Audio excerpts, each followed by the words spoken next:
All right, everyone. Thank you so much for joining us here on another edition of our Franchise Your Business podcast series.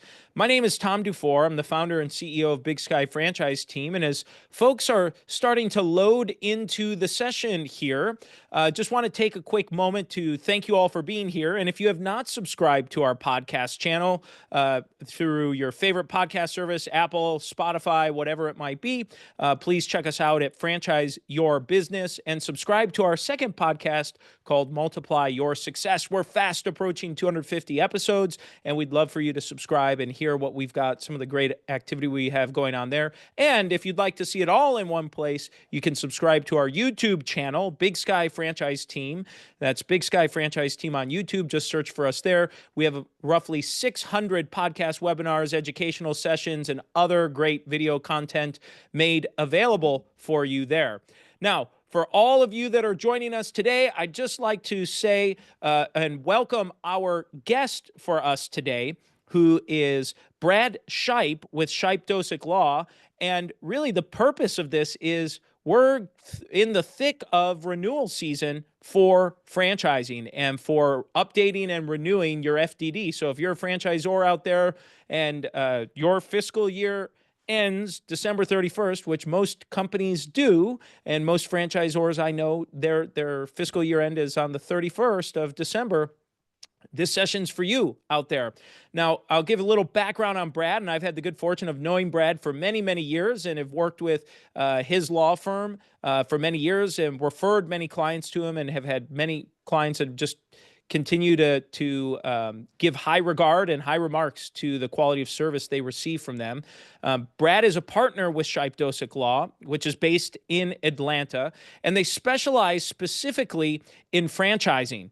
And while most of their practice represents franchisors, he's had the opportunity to work with both franchisors and franchisees in all phases of their relationship, including negotiating and preparing the franchise agreement, addenda, offering counsel on transfers and terminations, and representing clients in lawsuits, arbitrations, and mediations.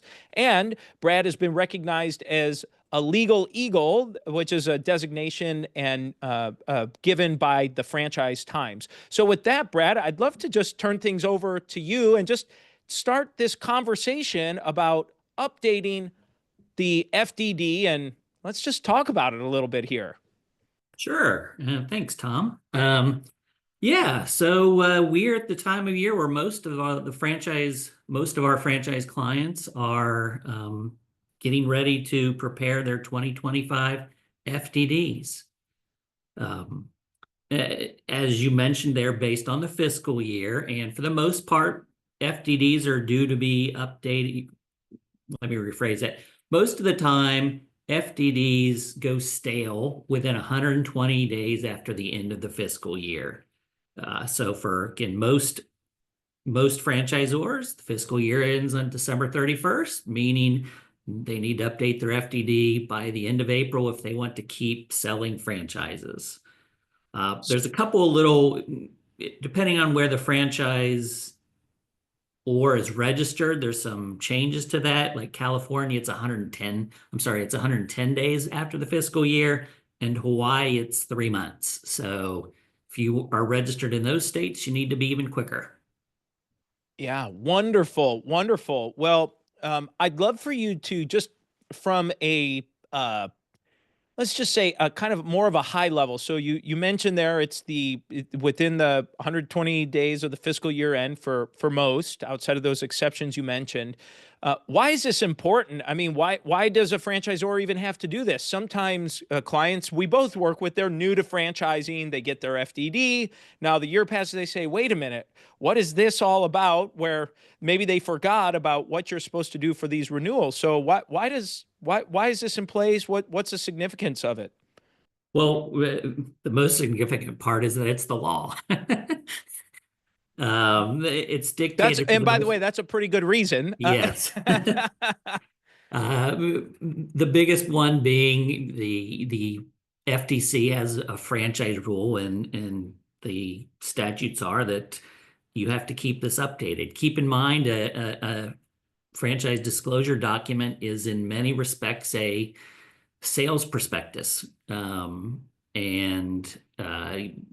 the law is in place to make sure that that perspective is kept current, that it doesn't contain old information, and that when a franchise prospect is reading this, it's reading it based on the most current information available.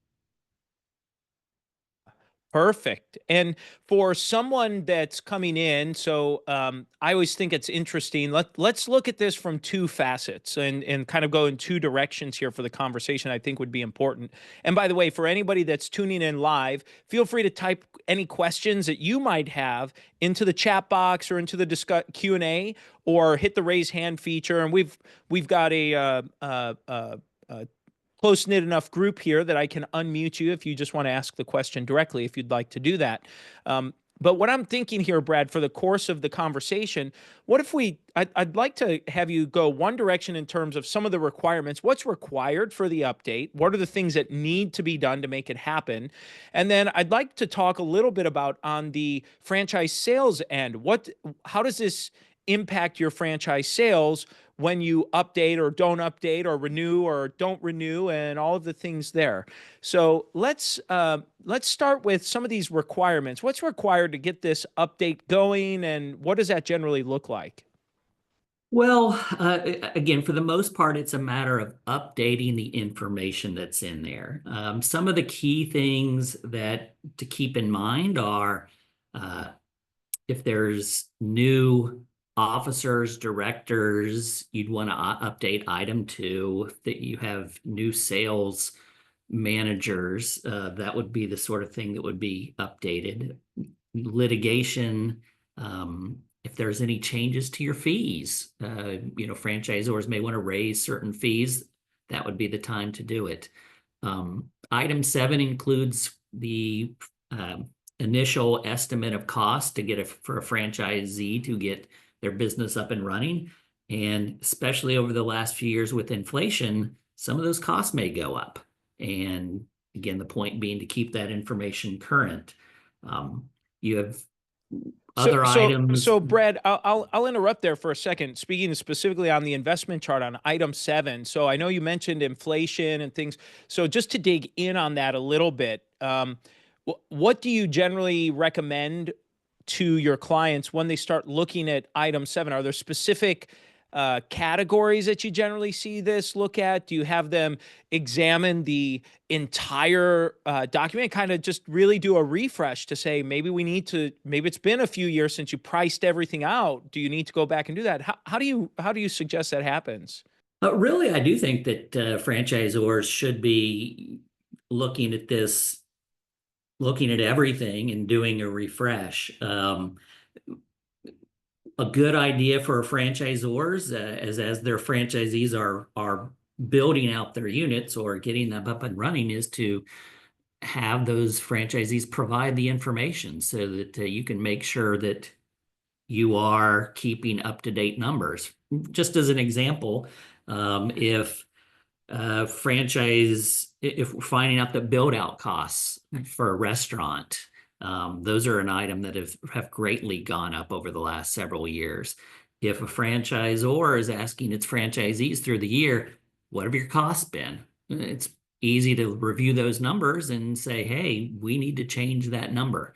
But really, it should, specifically as to item 7, all those numbers should at least be looked at, not just to make sure they're updated, but certainly there's a possibility that a number may have just been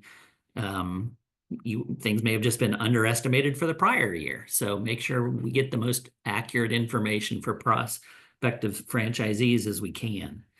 Okay. Yeah. And well, that makes me think too. I recently spoke with a client who was going through this the renewal process, and said when he was going through his item 7, what he found was he had overestimated the initial investment, where he was really trying to be very extra, almost conservative on the numbers. And what he found was that it wasn't just maybe a 10% difference. In some cases, it was double the price than what was actually out there.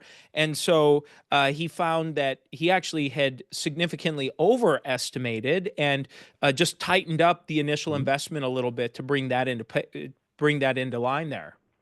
Yeah, that's a great point. Again, that's again why not just the franchise lawyer, but the franchise or clients should be looking at these numbers. Uh, Certainly you have some numbers that are too high, that can make it hard to sell.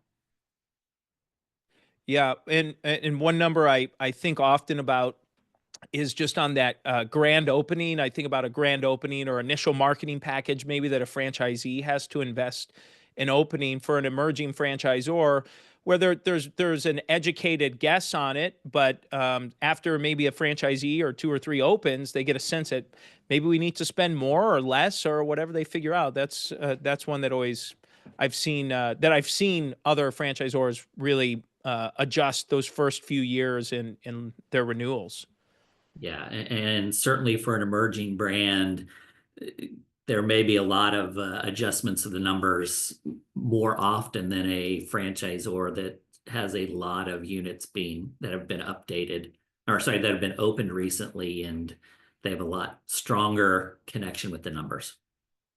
Yeah, great. Well, and I know I interrupted you there to dig into item 7 there, so I'll let you continue down with some of these other pieces that someone might need to really be thinking about when they're Sure, reviewing and and updating. just looking through all the numbers, some again, the point should be if there's any changes, and again, franchisors want to update the terms in any way, but some of the other items to keep in mind are the trademarks being monitored. You've got to update your trademark schedule. Maybe you've filed new marks, maybe you've refreshed your logo and you filed a new application.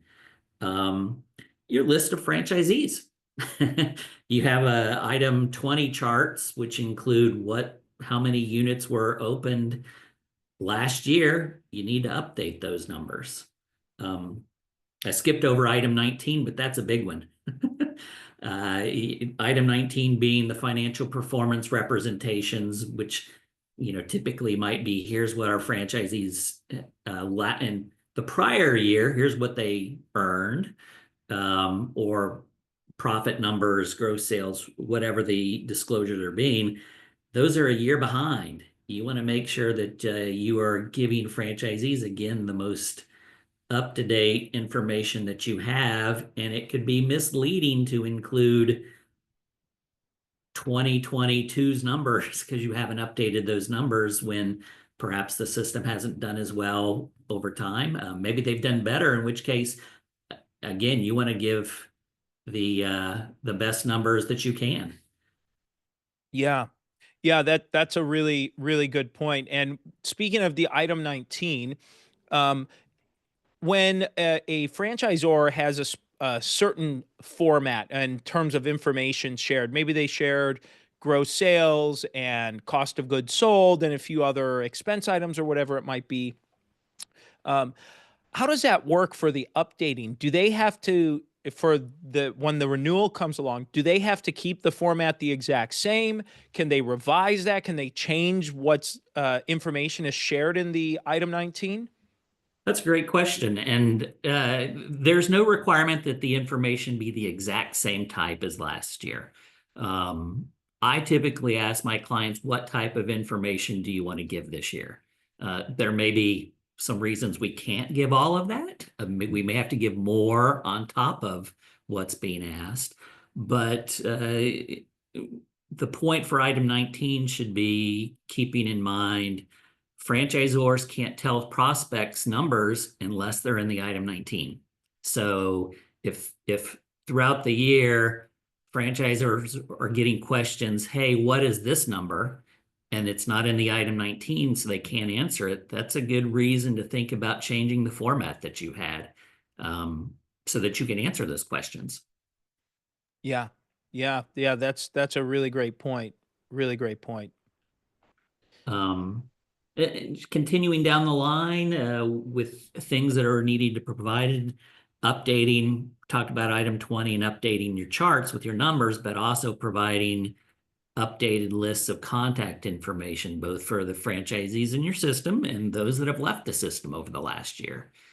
The biggest one and the one that takes the most time is audit. Um,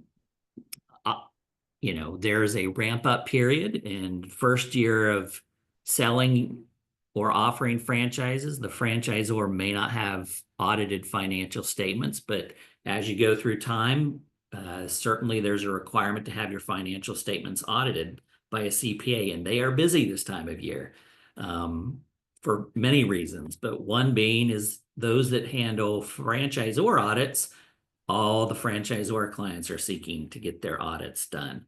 And that takes quite a while. So you really want to start on that process early. Again, if your audit is due, if you want to get your FDD finished by the end of April, reach out to your auditor if you haven't already done so early January. And if you've not done so this year, do it today so that you can start getting on their schedule and they can ask you for the documents that they need so that they can get that thing done in time for you to get your FDD done by the end of April.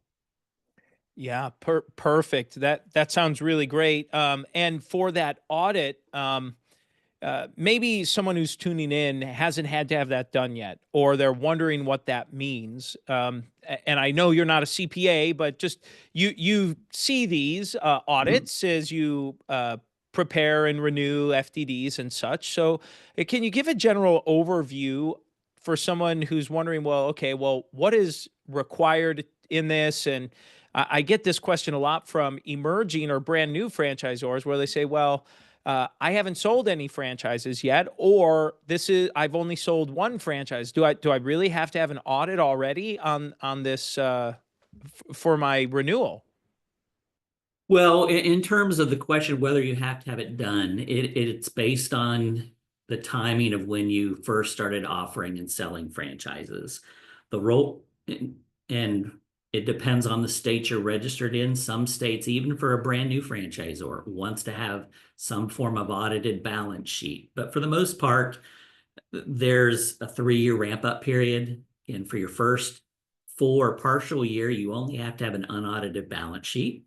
Then it's an audited balance sheet, and then it's full audited financials in your 3rd year of offering and selling. And to be honest, if mere fact that you've only sold one franchise doesn't change that, because there's still some operations.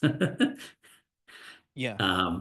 In terms of the types of information that go in there, as you said, I'm not a CPA. I don't know all the work behind the scenes, but they definitely include audited balance sheet, the assets and liabilities of the company, and a profit and loss statement for the prior year. So your auditor is going to want to see your books. Yeah, that makes And sense. a recommendation is to keep throughout the year, have some sort of good bookkeeping system in place, whether that's a bookkeeper, being mindful of, QuickBooks or some other technology like that, but having the information and numbers where you can easily provide that to your auditor. Yes. Yeah, that makes sense. And one question, Brad, that comes up that clients will ask me is they franchised in mid-year last year, and they got all their FDD and all their documents ready to go. And here we are in January, and the first part of the new year. They've been franchising for maybe 6 months or so.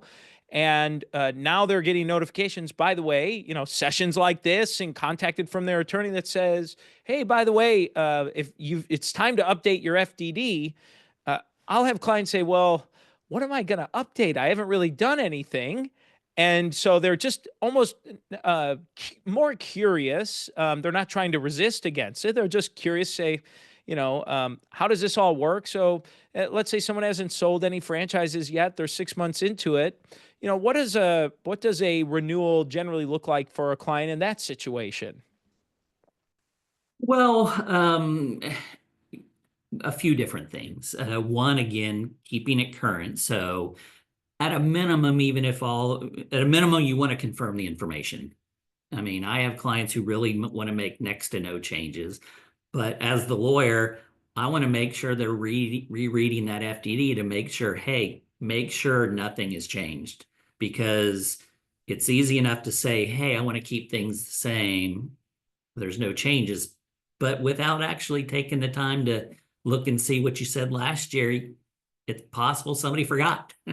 So making sure there really aren't any changes, minimum updating those charts in item 20, and if there is an item 19 disclosure.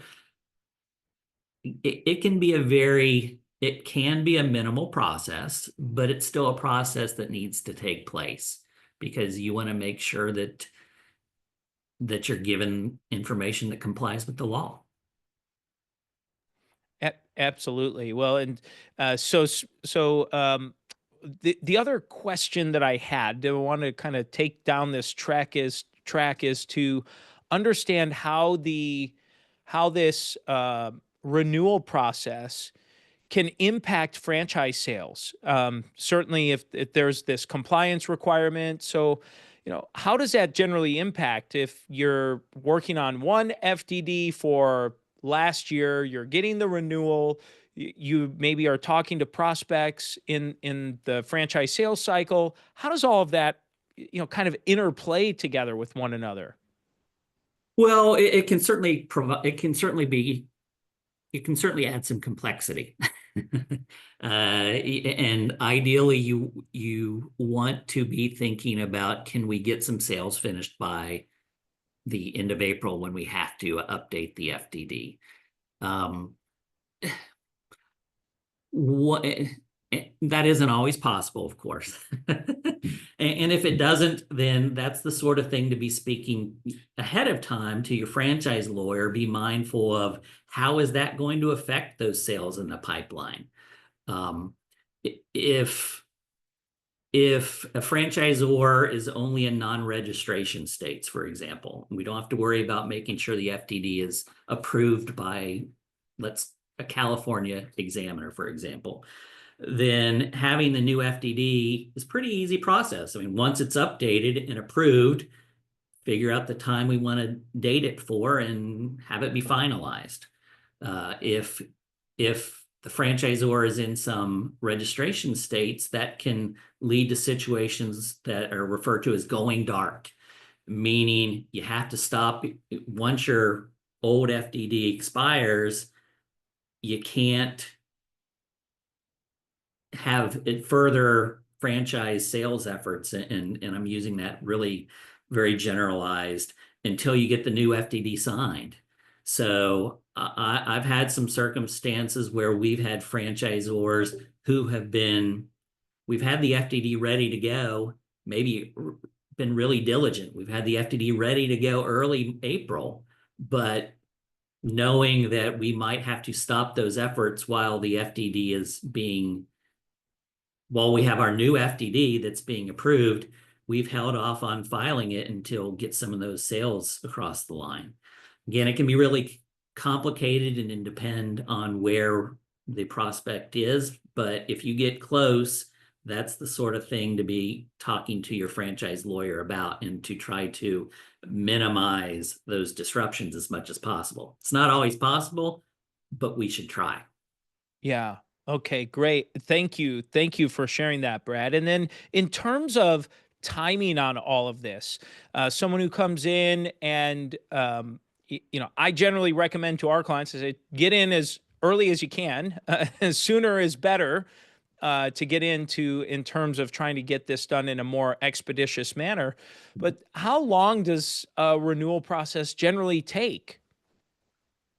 Oh, it really varies. And I will say that the things that vary the most are not on my side as the lawyer, but the franchisor side, in terms of how long it's going to take to get the information together. It is not helpful to wait to the last minute. But typically what happens with my franchisor clients is right around the beginning of the year, maybe the end of December, I send out an email, hey, a reminder, we've got this April deadline, reach out to me as soon as you can so we can start figuring out what needs to be done. Once I know I'm doing an update, I prepare a list of items that I need my franchisor clients to answer, which may be simple. Some of the items may be as simple as just confirm these are the same, that the managers and the officers, directors are the same, And it may be fill in these blanks on the state sales, or give me your franchisee list. What's your item 19 information? If franchisor has easy access to that all information, it can go really quickly, but it takes a lot more time, because I understand my franchisor clients are still running a business. So they can't just drop everything and just answer my questions. Oh, great feedback there. And just real quick, Brad, if someone's tuning in, says, "Hey, I'd love to talk to Brad or get a little more information or reach out to his firm," how can someone get in touch with you, learn a little bit more about what you're doing? Sure. Well, the easiest way is to go to our website, which is shipedosik.com, SHIPEDOSIK.com. And Perfect. you could also reach us at shipedosiklaw.com. Great. Perfect. I put that in the chat for the folks who are with us here on the session, and then we'll also be sure to include that in the show notes when this goes live. Um, and well, I'd love to open things up. Brad, are there other topics that you wanted to make sure you talk through here? Yeah, just one other. We've been talking about annual updates, so to speak. Your FDD is going to go stale at a certain period, but a reminder that throughout the year, if there's what's called material changes in your FDD, you may need to make an interim or a mid-year amendment. For example, if in your current FDD lists no litigation, but sometime over the year you have some sort of litigation that's been served, or you got a new CEO. There's some other examples that would fit into material changes. If you have a lot of franchisees that have left the system, and it can depend on the state, you may have an obligation. Ultimately, the idea is, again, getting most current information. And if there's been a material change, something that a franchisee that might affect a franchisee's decision to make a purchase, that would be something to reach out to the franchise lawyer and say, "Hey, this has happened. Do we need to make a change mid-year?" And you might need to. You might not. Yeah, great info. Well, a guest or an attendee just asked, the question is that he asked is, what are your thoughts on using AI to help review the FDD and keep up with these updates? Um, don't rely on it. AI is a fabulous tool for many things, but in my mind, at least in the legal realm, it's not better than a first draft type thought. Like, I've not used AI to review an FDD, but I would be hesitant to just simply rely on AI to make sure everything is right. It's not a perfect tool. Yeah, great. Thank you. And as always, for someone who's tuning in, this show here is not intended, by the way, to be legal advice for you or guide you, right? This is informational purposes, and as you look to pursue and go through these updates, certainly consulting with your attorney or reaching out to Brad and his law firm or other expert franchise folks to help along the way is definitely the way to go here. Again, you can reach out to Brad at his law firm, shipedosik.com. That's Shipe Dosik Law. And do we have other questions from anyone that's joining us here on the session? All right. This looks like we're ready to close out here. Brad, is there anything else you wanted to share or get across here before we end our session? Just not to be afraid of what you need to do. It's certainly not something that franchisors want to do, but it doesn't have to be painful. Yeah. Great. Well, I really appreciate your time, Brad. Thanks for being here. Thank you all for joining us today. Enjoy your weekend as we finish up our last day of January already in 2025. So let's push forward into February, into the second month of the year. Have a great weekend, and we'll see you all here next week. Take care. Thank you, Tom.